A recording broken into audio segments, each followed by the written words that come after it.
Assalamualaikum warahmatullahi wabarakatuh. Perkenalkan nama saya Bunga Syakila dengan NIM 2504248. Di sini saya akan mempresentasikan atau menjelaskan tentang pinjaman online dan riba digital. Nah, pengertian pinjaman online dan riba digital.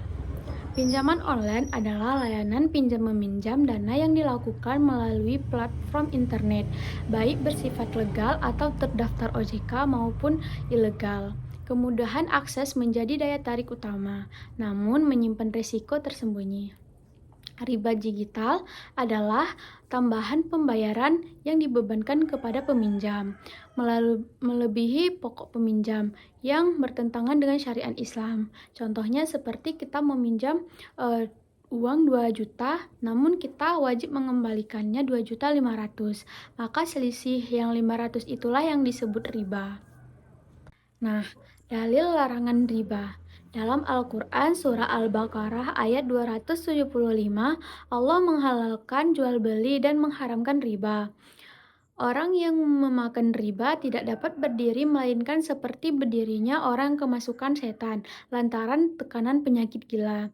Nah, Quran Surah Al-Baqarah ayat 278 juga perintah larangan riba, sisa-sisa riba bagi orang-orang beriman. Nah, Quran Surah Al-Baqarah ayat 279 juga ancaman perang dari Allah dan Rasul-Nya bagi siapa yang tidak meninggalkan riba. Nah, hadis tentang larangan riba. Hadis riwayat Muslim. Allah melaknat pemakan riba, pemberian riba, pencatat transaksi riba, dan 2 orang yang saksinya.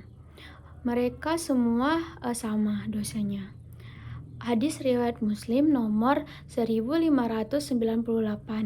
Hadis ini menegaskan bahwa seluruh pihak terlibat dan transaksi riba, baik secara langsung maupun tidak langsung, turut menanggung dosa yang sama besarnya. Nah, hadis riwayat Ahmad, riba itu memiliki 73 pintu dosa. Yang paling ringan adalah seperti laki-laki yang menikahi ibunya sendiri. Dan dosa yang paling berat adalah merusak kehormatan seorang muslim. Hadis riwayat Ahmad. Dosa riba digambarkan 36 kali lebih besar daripada zina, menunjukkan betapa kerasnya larangan riba dalam Islam, termasuk riba digital di masa kini. Nah, selanjutnya faktor penggunaan pinjaman online.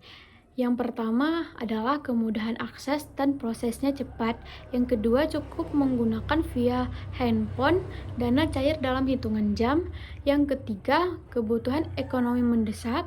Yang keempat, desakan biaya mendorong masyarakat mencari dana instan.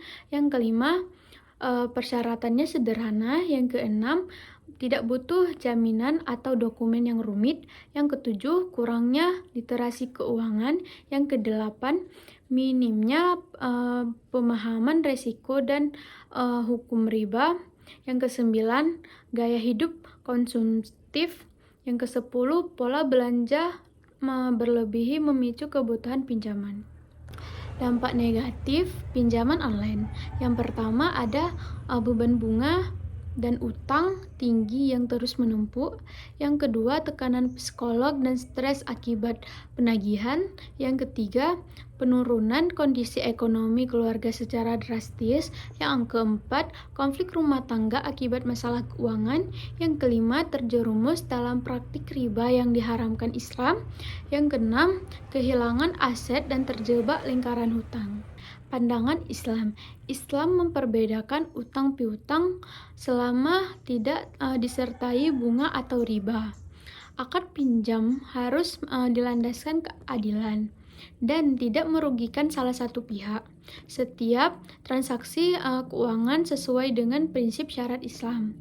Al-Quran Surah Al-Maidah ayat 2 artinya, dan tolong menolonglah kamu dalam kebaikan dan ketakwaan, dan jangan tolong menolong kamu dalam dosa dan permusuhan.